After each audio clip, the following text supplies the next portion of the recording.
Hi everyone, welcome to the show. Today is Thursday, May 16th, and Marc has 418 days left to go in his sentence. So we've passed the 420 days mark, and he'll be back next summer, which will be fantastic. And I get to visit him this weekend. It's been quite a while. It's the longest break, I think 5 to 6 weeks it's been that we haven't seen each other, and boy, it's been really busy, but I'm excited to go see him. But Jeremiah Vandermeer, the editor of Cannabis Culture, and his wonderful girl and partner in everything, Carina, got to go visit Marc during that break. So they got to see him, and I just got these photos of the three of them together. And this is the first time Marc's been able to get pictures taken with any of our friends and family around here. So that's awesome to have, and I'll be giving it to Jeremiah and Carina, who are both in the office right now. And that's great. They got to go see him, and he was really happy to be able to spend 2 days. And Carina's been on Jeremiah's Cannabis Culture News live show talking about that experience of visiting him. And of course, you can always check out those shows archived on Pot TV, and you can watch them live every Friday as well. So always go to cannabisculture.com and pot.tv for info. Now, Marc has a blog I just posted last night. It's his thoughts on the British Columbia election, which we just had on Tuesday. And you should definitely go and read that if you're in BC. It might not make sense or be very relevant to many others, but of course, Marc has some very smart things to say that are worth reading. So check that out at cannabisculture.com and freemarc.ca.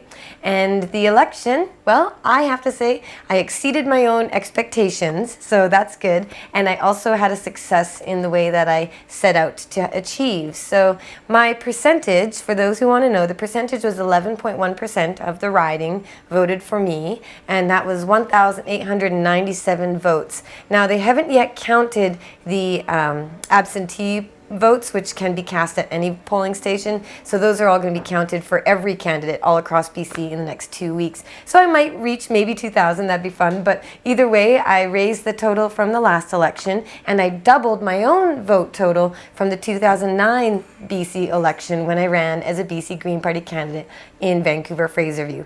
So here in Vancouver West End, I think we did a great job with very little time.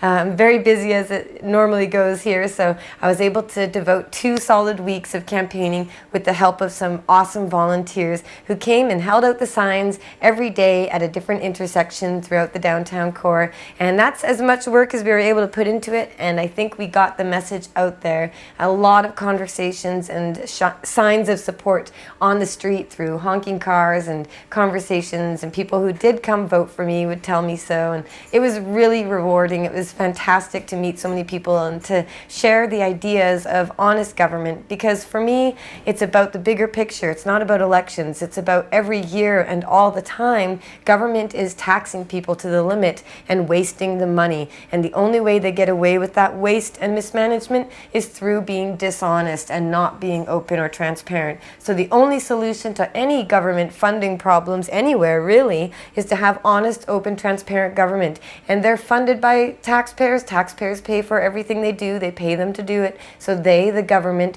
owe it to the taxpayer to be honest, open, accountable, and transparent. And only through being that way will the taxpayer, the people, ever get to know what's going on with their money and have the ability to change that spending pattern so that money can be diverted to where it needs to go instead of where it's being wasted and spent on bloated bureaucracies and all the things we know government does wrong. So those were my messages throughout the election campaign, and a lot of people agreed with that. And you can check out my website, jodie4mla.ca, because I've written a few ideas about this, and those are ideas that you can share with other people, because even if I don't get into government, it's about the ideas getting into government, and that means the election was a success in my books. And we got our first Green MLA in the legislature here in BC, so that's a major victory. After 30 years, the BC Greens finally have someone in our provincial government, and that's Andrew Weaver, a Nobel Prize winning climate change scientist, and he won his riding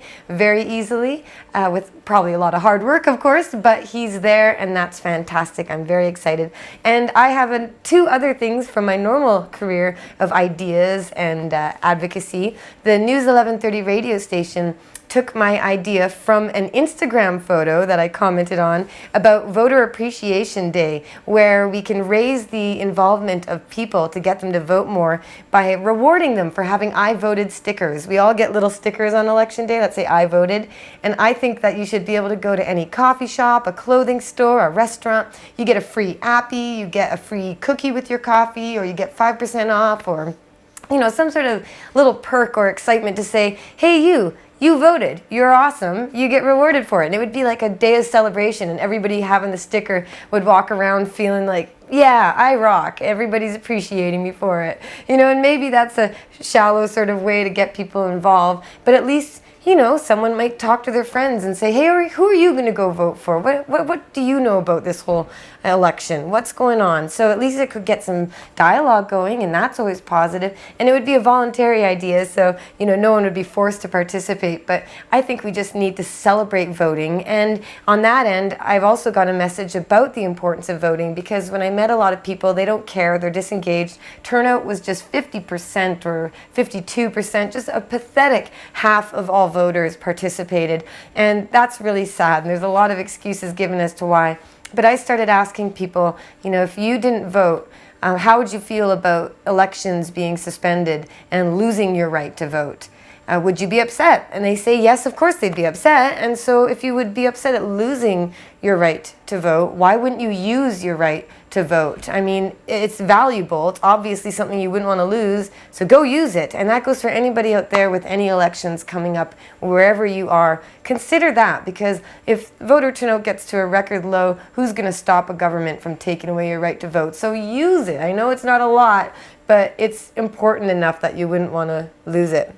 So that's my little message. That's actually getting published in the province newspaper tomorrow. So I'll show you guys next week, and you can check it out here in BC. But other news, we've got the Treating Yourself Expo going on in Toronto. It's May 24th to 26th, and that's coming up real fast. We'll be there with Pot TV, broadcasting live, Cannabis Culture headquarters store, and we'll have all sorts of FreeMarc stuff. So you can come by our booth. It's right by the glass blowing area, and we'll definitely see you there. Come and say hi. Those are 3 great days in Toronto, and go to treatingyourselfexpo.com to check out the website and find out how you can take part in the 4th annual Giant Expo, one of the only events of its kind in Canada, really. So we're stoked to be going back out there again, and I look forward to seeing everyone out in Toronto, or the Big Smoke as they call it. How fitting is that? So let's go to the draw for the FreeMarc t-shirt and prize pack. We've got the stickers and the button as usual,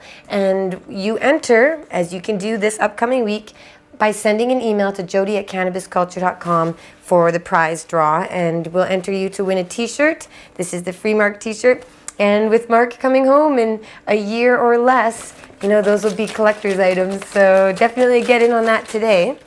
And we've got the BubbleBag. Of course, it's one of many awesome products we've got at Marc Emery's Cannabis Culture headquarters store. So go to cannabisculture.com/store to check it out online. And this is Matthew C. in Florida. You are a regular, so we'll get that sent out to you. Thank you so much for entering. And next week, I'll do the exact same.